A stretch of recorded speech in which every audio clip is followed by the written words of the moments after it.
Hello, friends, students, job seekers, engineers, professionals. I am Subhash Juneja. I worked for the industry as a senior management positions for last 30 years and conducted multiple interviews for different positions like quality, production, supply chain, store, new product development, HR, design development, machine shop, process improvement, ERP, IT, cost control, customer support, sales and other contractual manpower interviews. दोस्तों, मैंने इस video में आपको TQM यानी कि total quality management के ऊपर interviews के लिए क्वेश्चंस आंसर की तैयारी करने के लिए आपको गाइडेंस दे रहा हूँ. आई एम श्योर आप इससे क्विकली नॉलेज गेन करेंगे और इससे आपको सक्सेस मिलेगी. इन केस फर्दर आपको any help for interview passing के लिए चाहिए तो आप मेरे contact number as well as email IDs के ऊपर कॉन्टैक्ट कर सकते हैं जो कि डिस्क्रिप्शन के अंदर दिया हुआ है. और उसके लिए आपको मेरी वीडियो को सब्सक्राइब भी करना होगा और दूसरा आपको लाइक भी करना होगा.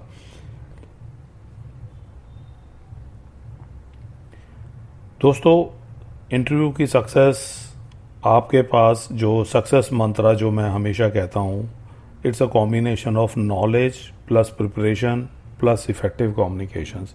इन तीन चीज़ों से बनता है. तो आपको सबसे पहले जो नॉलेज है वो मैं आपको दे रहा हूँ.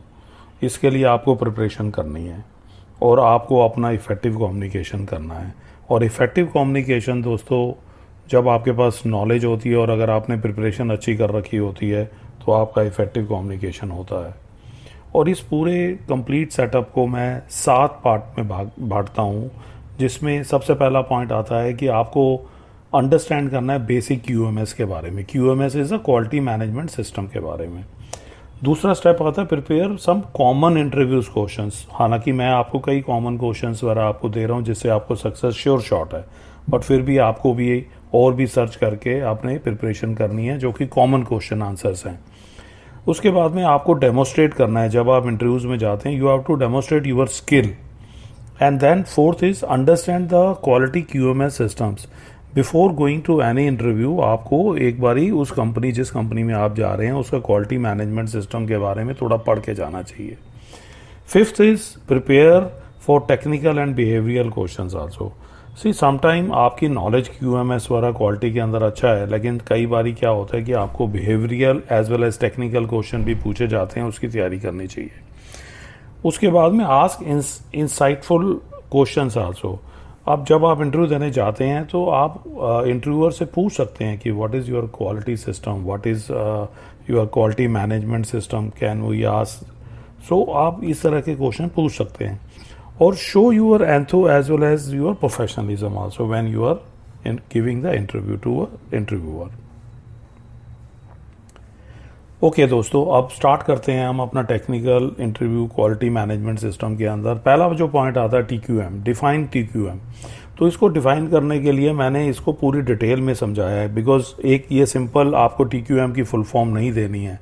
तो पहला पॉइंट तो ये है कि total quality management is a TQM. It is a comprehensive management approach focused on number 1, improving the quality of the organization as well as the product and services. इन दोनों में इम्प्रूवमेंट करती है ये. उसके बाद में आता है कि continuous feedback and improvement from all level of the organizations. It is basically at 360 degree. We are involving 100% of our employees, right from operator to the senior management. The goal of TQM is to enhance customer satisfaction and achieve long-term success by fostering a culture of continuous improvement and quality through the organization. ये बहुत important है. इसको मैंने दिखाया है total quality management 3 circles में और बीच में मैंने TQM लिखा है, जहाँ पर टोटल और क्वालिटी की जब हम बात करते हैं तो उसके अंदर प्रोसेस, प्रोडक्ट, सर्विसेज आता है. जहाँ पर मैनेजमेंट एंड क्वालिटी की बात करते हैं वहाँ प्रिंसिपल्स आते हैं, एम्प्लॉयज़ आते हैं, लीडरशिप आती है. और जहाँ टोटल मैनेजमेंट की हम बात करते हैं वहाँ इम्प्लीमेंटेशन पे बात करते हैं, organisations as well as the commitment पे बात करते हैं. Now coming to the next question जो मोस्ट कॉमन है, what are the principles, what are the key principle of TQM. तो नॉर्मली इसको हम 8 भागों में हम की प्रिंसिपल को बांटते हैं। पहला है customer focus, total employ involvement, process centric approach होनी चाहिए, इंटीग्रेटेड सिस्टम होना चाहिए, there should not be a multiple management system, it should be integrated, and the continuous improvement के ऊपर फोकस होना चाहिए, प्रिंसिपल होना चाहिए, फैक्ट बेस्ड डिसीजन होना चाहिए, effective communication is must, and the leadership commitment होनी चाहिए when we are implementing the TQM. Going to the third question, this is also very important. Normally you will not find in any book, or no person will give you or give you any guidance. अगर let's suppose आपको अपनी company के अंदर TQM implement करना है, तो these are the 6 steps. उसको कैसे करेंगे? पहला जो पॉइंट आता है, establish the quality vision and the objective. उसके बाद में आता है develop a quality culture, train and involve the employees, implement quality tools and technique, monitor and measure the performance, and review and improve. ये 6 points आते हैं TQM को implement करने के लिए, if you are interested to implement in your organisation. Next question आता है TEI, total employ involvement. Basically क्या है? It is a total employ involvement का मतलब ये है कि जब हम TQM करते हैं तो उसके अंदर हमें टोटल एम्प्लॉय इन्वॉल्वमेंट की जरूरत होती है। बट कौन कौन से ऐसे प्रोग्राम्स हैं जिसके अंदर हम TEI को हम इम्प्लीमेंट कर सकते हैं?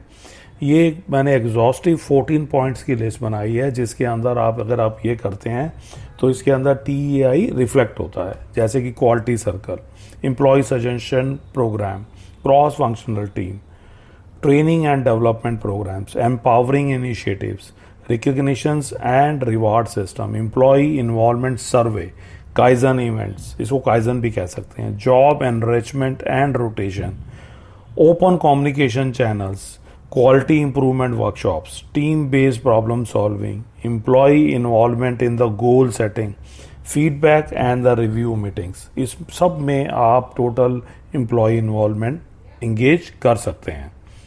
हमारा 5th क्वेश्चन आता है, विच ISO standard provides the guideline for auditing the management system. तो इसका आंसर है 19011 is the system which will give you the guideline for auditing management system.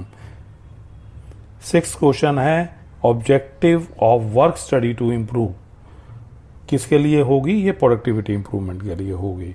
और प्रोडक्टिविटी इंप्रूवमेंट के साथ साथ मैं आपको डिटेल में बताऊंगा कि वर्क स्टडी का बेनिफिट क्या है। Number 1 is increase the productivity, improve work methods, enhance work efficiency, reduce operational cost, improve quality work quality को improve करेगा, enhance safety and working conditions, standardization of work procedures, facilitate better planning and scheduling, increase employee satisfaction and support decision making.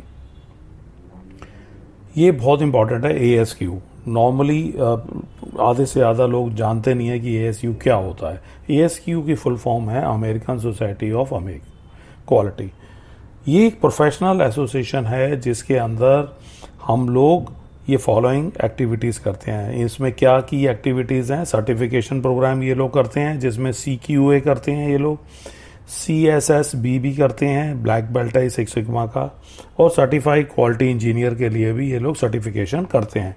तो आप लोगों में से भी अगर कुछ लोग अगर ये करना चाहते हैं तो you can registered, you have to pay in $, and for this you have to prepare lot of things, and surely I can help you out if you are interested to going for this certifications. Training and education के ऊपर ये focus करते हैं। इनकी publications भी होती हैं, जैसे क्वालिटी प्रोग्रेस एक मंथली मैगजीन है जो आप ईमेल के ज़रिए भी आप मंगवा सकते हैं, और इनके बहुत सारे जर्नल्स निकलते हैं quality, and you can participate also in these quiz programmes. Professional development के लिए भी ये लोग सपोर्ट करते हैं, for professional development including certifications, courses and different type की वर्कशॉप भी करते हैं।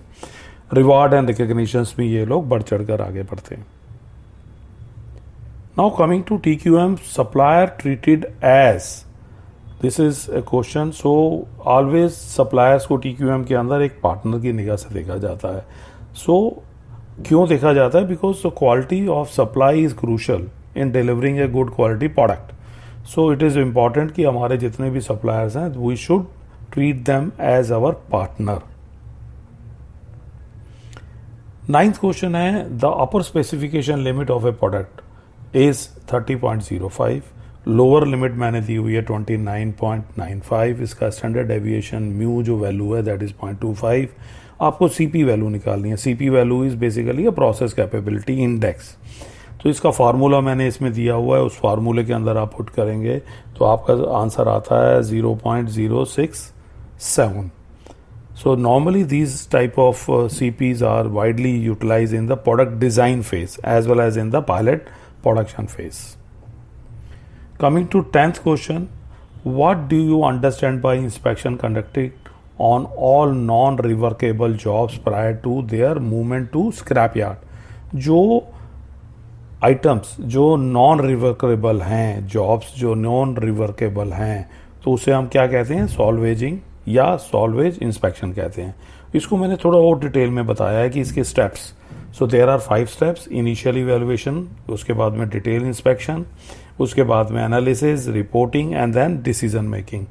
सो दोस्तों, ये मेरा जो 10 क्वेश्चंस मैंने जो दिए हैं, दीज आर वेरी इंपॉर्टेंट. आप इसको करिए और definitely you will have a success.